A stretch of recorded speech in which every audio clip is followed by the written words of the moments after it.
ঘুমানোর সময় ভুলেও করবেন না এই দুইটি কাজ। প্রিয় নবী হযরত মুহাম্মদ সাল্লাল্লাহু আলাইহি ওয়াসাল্লাম ঘুমানোর সময় এই দুইটি কাজ করতে নিষেধ করেছেন। আজকের আধুনিক বিজ্ঞান প্রমাণ করেছে ঘুমানোর সময় এই দুইটি কাজ করলে মারাত্মক ক্ষতি হবে, এমনকি মৃত্যুর মতো ঘটনা ঘটতে পারে। প্রিয় নবী তার উম্মতের জন্য কতই না সুন্দর জীবন ব্যবস্থা রেখে গিয়েছে, তারই এক প্রমাণ দিয়েছে আধুনিক বিজ্ঞান। তো চলুন বেশি কথা না বলে জেনে নেই ঘুমানোর সময় কোন দুইটি কাজ করা নিষেধ এবং বিজ্ঞানীরা কি প্রমাণ বের করলো প্রিয় নবীর নিষেধ করা এই কাজ দুটি থেকে। চলুন জেনে আসি। আপনি যদি মুসলিম হয়ে থাকেন ভিডিওটি অবশ্যই দেখবেন এবং শেয়ার করে প্রিয় নবীর হাদিসটি সবার কাছে পৌঁছে দিবেন, কারণ আপনার মাধ্যমে যদি কেউ কোনো ভালো কাজ সম্পর্কে জানতে পারে এবং তা পালন করে, তার জন্য আপনি প্রিয় নবীর একজন প্রিয় উম্মত হতে পারবেন। আল্লাহ তাআলা রাতকে সৃষ্টি করেছেন বান্দার ঘুমের জন্য এবং দিনকে সৃষ্টি করেছেন কর্মের জন্য, কিন্তু আমরা অনেকেই অভ্যাসগত কারণে মারাত্মক এই ভুল দুটি করে থাকি। এক নম্বরে প্রিয় নবী ঘরের লাইট বন্ধ করে ঘুমাতে বলেছেন।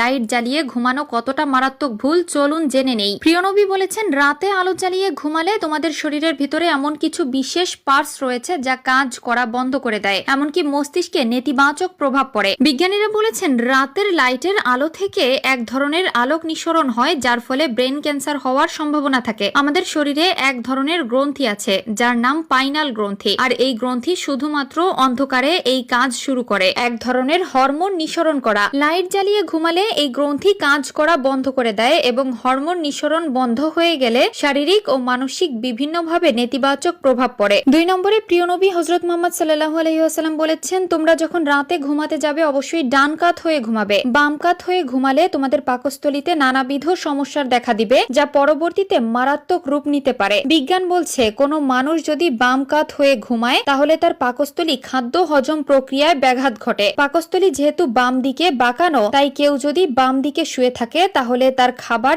এক জায়গায় জড়ো হয়ে থাকে, যা তার পাকস্থলীতে পুরোপুরি ভাবে সচল থাকতে পারে না। এর জন্য খাবারটা ইনস্ট্যান্ট নারীর দিকে যেতে অনেক ব্যাঘাত পোহাতে হয়। আর কোনো ব্যক্তি যদি ডান দিক হয়ে ঘুমায় তাহলে তার খাবার প্যানক্রিসে জমা হয়ে থাকে, যার জন্য খুব সহজেই খাদ্যটি প্যানক্রিস হতে রিকচম নালী পর্যন্ত খুব সহজে পৌঁছাতে পারে। প্রিয় নবী তার উম্মতের জন্য বেশি কিছু নিষেধ করেননি, যেগুলো নিষেধ করেছেন সেগুলো তার উম্মতের মঙ্গলের জন্যই করেছেন। প্রিয় নবীর প্রত্যেকটি কথাই আজকের এই আধুনিক বিজ্ঞান প্রমাণ করে দিচ্ছে। সুবহানাল্লাহ। প্রিয় নবী বলেছেন, তোমরা পেটের 3 ভাগের 1 ভাগ খাবার খাও, 1 ভাগ পানি এবং 1 ভাগ খালি রাখো। এতে তোমাদের শরীর সুস্থ থাকবে এবং রোগ থেকে দূরে থাকতে পারবে। বিজ্ঞানীরাও একই নিয়মের সাথে মত দিয়েছে। 3 নম্বর কারণটি হলো